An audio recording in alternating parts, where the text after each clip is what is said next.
थाइना ममांगैदने हनुबा अमगा हनुबी अमगा लेरमेबा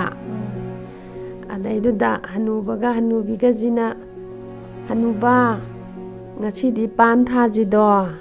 hoi thaji hanubi hairaga mabani je pan thaba pan je tharing kanda yong mayama yong naw macha mayama ne ngajagi yong mayam jina ne moi maron do hu hutte hu hutte hu hairaga pareng chana lakchani da umaida pareng cha lakpada ngajagi hanubaga hanubiga jina ne pan thabaji ubajida yong jingjina haiba ipui ben kaidorino haijane isusa pan thari ni ne haiba adaida pui bela dudi pui bena thari ba kutha do lale isusa kamai tha doino ne haiba pui ben pan do munna phuto munna phulaga ne laron taret yomagane tharo adugane hayengdi nonganbaga makado ge lauradana heta lep mu wangaga pharamadawni haijane achumbarane suja achumbane mi puiben hairaba o phare adudi phulaga tharage ana matai manawjina tikchaw amada pan mayam je phutlaba borong sawge singje arai bangai thadana munna phulaga ne laje laron tare chi yoma ga phajana yoma ne pan je tharaba adagidi nungdang ji dana ngasai gi yong mayam ji laga ne loina hangairaga loi chatho pan jingje adagi moina chathokpa loiraga khongban dagi chaya daba pangkhok to aduidu loin thajalaba ngajagi hanubajina hogalakoda ngajagi moi ngarang thaba pando haurabane gi wakhanjidane hanubi yongjingduna haibadu chumin yongnawjingduna haibado etta makana ge lawngai phare ne kya phajaga nu yonglawne oi berane hanuba haraga hanubi jibra hogala yengbajida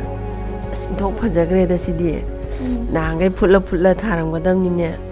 putana thabada yam kui changbado sidi phutla thadi nongan bageta hauramidana sidi matungdi ne phutla thaji ko hanuba hoi hanubi aduna pharni hairaba andagidi pharese maka phaja je khallaga ne mathakla kai gi bamonda maka amani um kaluro dagi makharongi bamonda ne maka amani um kaluro pangkhong do duga khoigi nane maka amani ma irolo ngachidi hauna chathoksi haijane hoi hanuba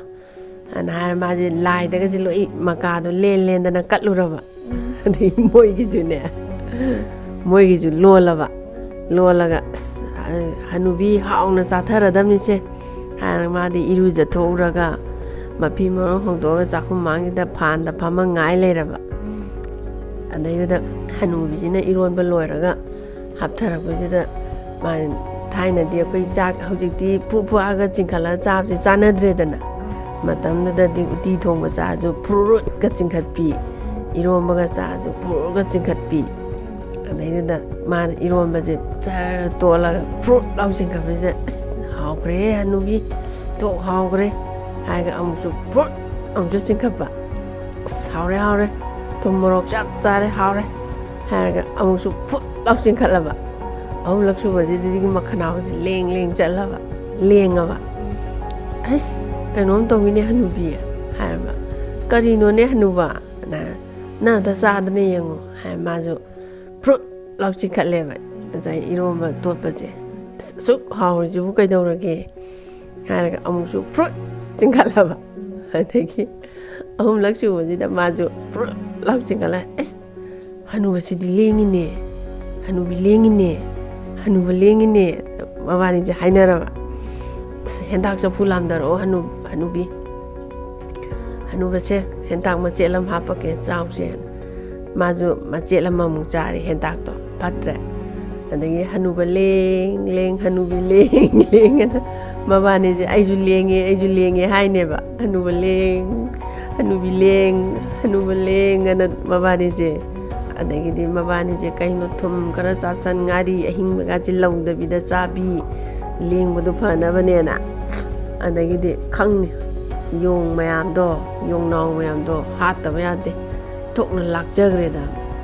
kaisu leitaba yong moina ju koida langna sara moina loi amunbadu khoto chathoga lamban thajilamaga hanuba nang nasanaro adudi hanubi aine se nasanarage hippage dugane aina ne hanubi ining imang kam hairakpadane nang mamang dong maning dong loi lonjaluko hairaba hoi hanuba nai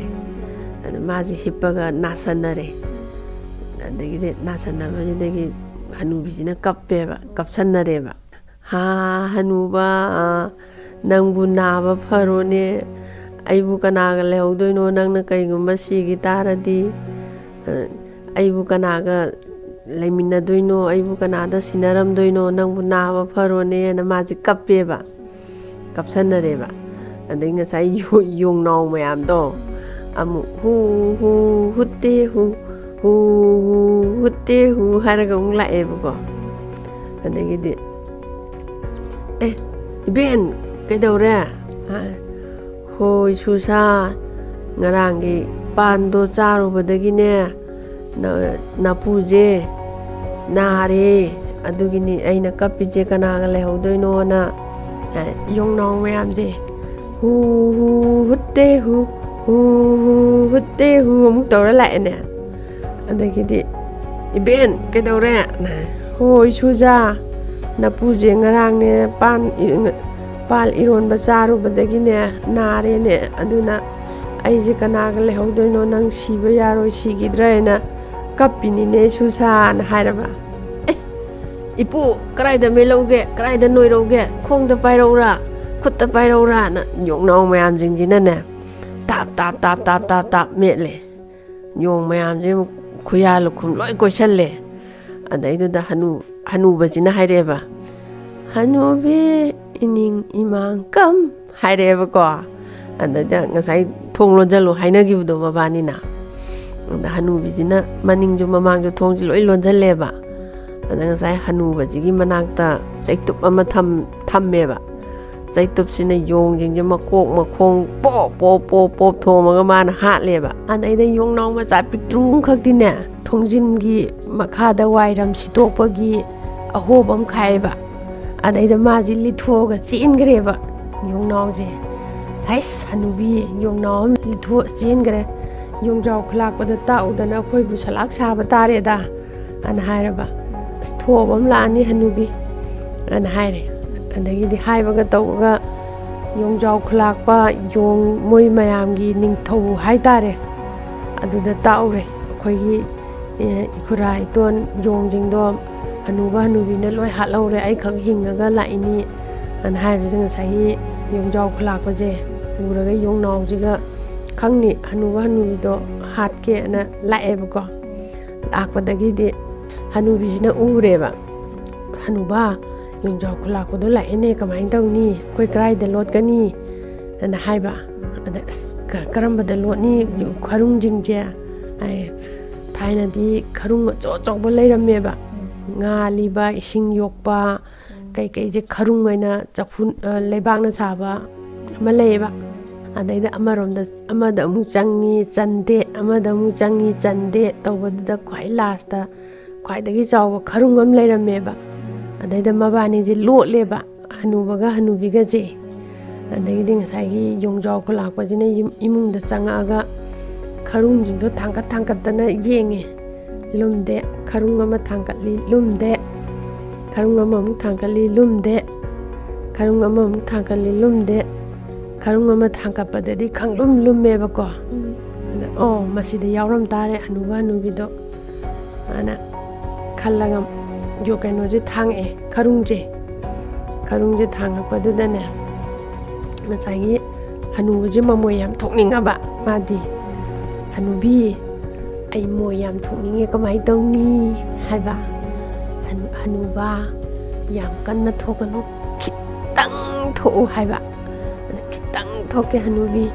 ꯑꯩ ꯈꯥꯡꯕ ꯌꯥꯗ꯭ꯔꯦ ꯍꯥꯏꯔꯒ ꯄꯤꯡꯅ ꯊꯣꯛꯆꯥꯅꯤ ꯑꯗꯒꯤ ꯍꯅꯨꯕꯤꯁꯤꯅ ꯑꯃꯨꯛ ꯍꯥꯏꯔꯦꯕ ꯈꯔ ꯂꯩꯔꯒ ꯑꯃꯨꯛ ꯈꯔ ꯑꯃꯨꯛ ꯃꯣꯏꯁꯦ ꯊꯥꯡꯉꯛꯏꯅꯤꯀꯣ ꯉꯁꯥꯏꯒꯤ ꯌꯣꯡꯁꯤꯡꯁꯤꯅ ꯑꯗꯩ ꯉꯥꯏꯍꯥꯛ ꯑꯃꯨꯛ ꯂꯩꯔꯒ ꯍꯅꯨꯕꯤꯁꯤ ꯑꯃꯨꯛ ꯊꯣꯛꯅꯤꯡꯈꯠꯂꯛꯑꯦꯕ ꯍꯅꯨꯕ ꯑꯩ ꯑꯃꯨꯛ ꯃꯣꯏ ꯊꯣꯛꯅꯤꯡꯉꯦ ꯀꯃꯥꯏꯅ ꯇꯧꯅꯤ ꯍꯥꯏꯔ ꯍꯦ ꯀꯟꯅꯒ ꯊꯣꯛꯂꯛꯀꯅꯨꯀꯣ ꯈꯤꯇꯪ ꯊꯣꯛꯎꯀꯣ ꯍꯅꯨꯕꯤ ꯈꯤꯇꯪ ꯊꯣꯛꯀꯦ ꯍꯅꯨꯕ ꯍꯥꯏ